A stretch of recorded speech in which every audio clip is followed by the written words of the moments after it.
So since my J.K. Rowling video is my most successful video to date, I thought I'd just milk it a little bit. So now welcome to part 2.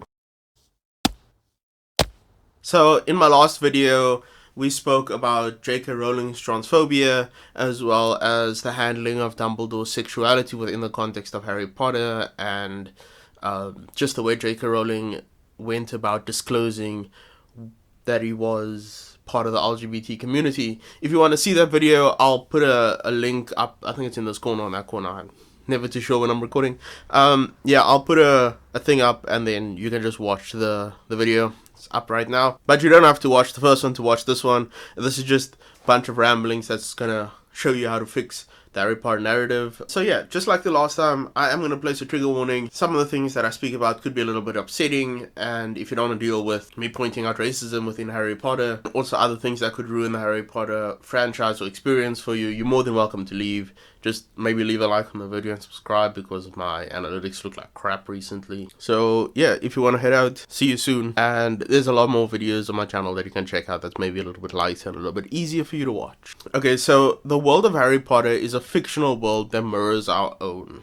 So in the creation of any fictional world, you have one of two choices. Either you make the world from scratch, think of something like Dark Souls or Tolkien or even Star Wars and Star Trek. Anything where you get to dictate your population statistics, things like race, age demographic, population density, and gender ratios. And the alternative of this is setting your story within the real world, like within the canon universe that we all live in, if you think of it like that.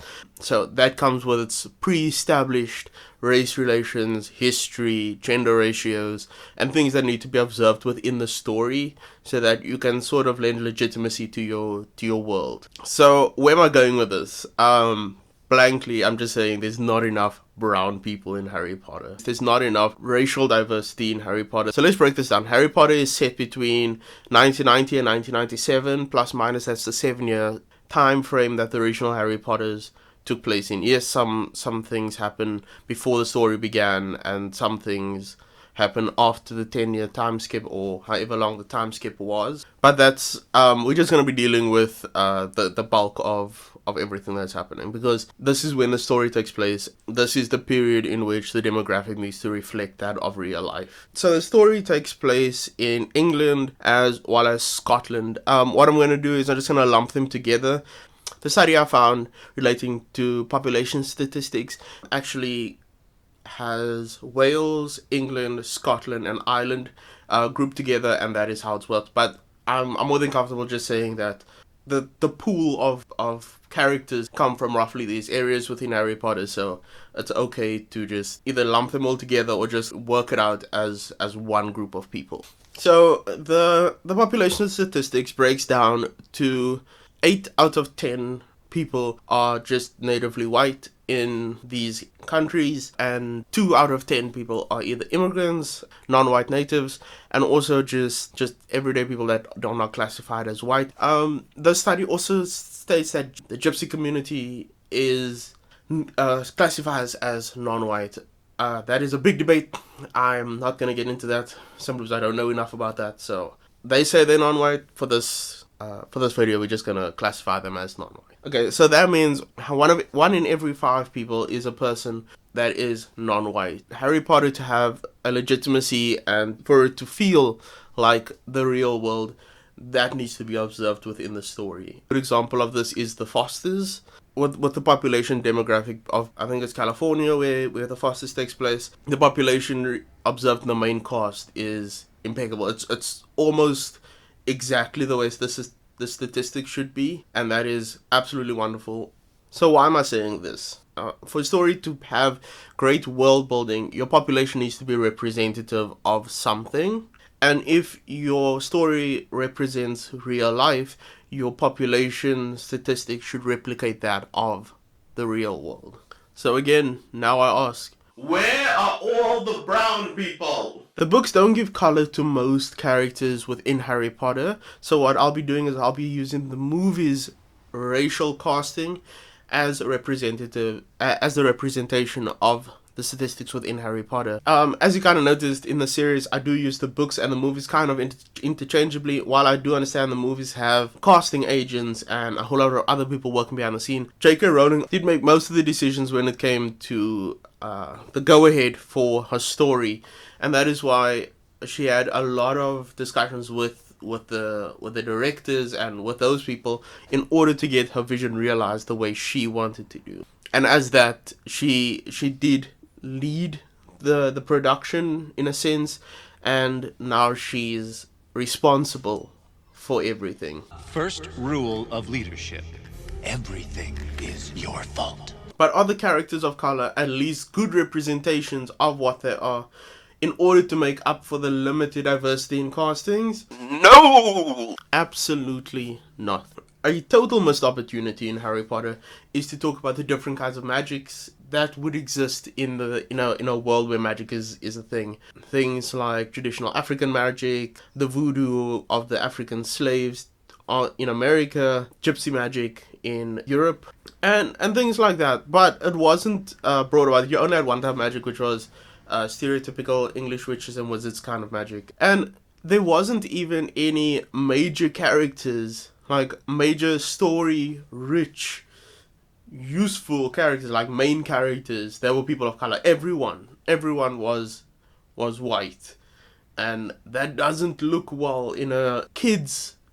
While Harry Potter is not necessarily children focused, but at least in a kids show, you need representation so that the people can feel represented, and that was a very big missed opportunity. Fixing that would be very easy. While I wouldn't change the races of the characters on a whim the way Harry Potter and the Cursed Child did, I would actually have Hermione be a person of color, because that would work very, very well with her character. Her being a person of color and a mudblood is an extremely good way for Harry Potter to talk about the racial problems that exist within our schools. But J.K. Rowling didn't want that. She just wanted her story and anything that is deep and meaningful in the world. She just wanted to ignore that. Yeah, she's not exactly the best writer, shall we say. And then we look at the egregious example of the Parvati twins, which were people of color, which were literally just there for literally a couple of scenes, and it was thrown away. It was good characters and a nice bit of world building, because they come from England, because they are Indian, which is probably representative of the English immigrant community. That is something that really needed to be explored in Harry Potter, because it's such a missed opportunity. You have this vast cultural pool that you can pull from, and instead of doing that, you'd reduce her to Harry Potter's love interest. Same with Cho Chang. Yeah, she's Scottish, but she's Asian. Why did you miss that entire opportunity? You'd reduce it to Harry Potter's love interest, and Harry Potter doesn't even end up with one of them. He ends up with Whiter Than Milk Ginny Weasley, whose character is a dish rag in the movies, where in the book she's actually relatively good. I don't understand that. J.K. Rowling should have put more care when she wrote the story, but she didn't, so that is why we get what we get. Guess we can't have nice things when J.K. Rowling's involved with things. Yeah, she did try to rectify this in the writings of her other books, but let's not talk about how horribly that went. Yeah, and that would have fixed the major race problems within the Harry Potter narrative, and it's not being fixed simply because J.K. Rowling didn't take the time and effort to actually do it well within the story. If you want to read something that's got a very, very good grasp on this, you can look at Beautiful Creature series, where the two POCs in the first book, because there is another one that's added in the second book, are representative of the deep racism and the class structure that exists in the Deep South after the Civil War and after years and years of development and in our current age. I won't spoil anything, but if you want to read something that at least takes that into consideration, that's also a fantasy book, pick those up. Those are actually some of my favorite books, and yeah.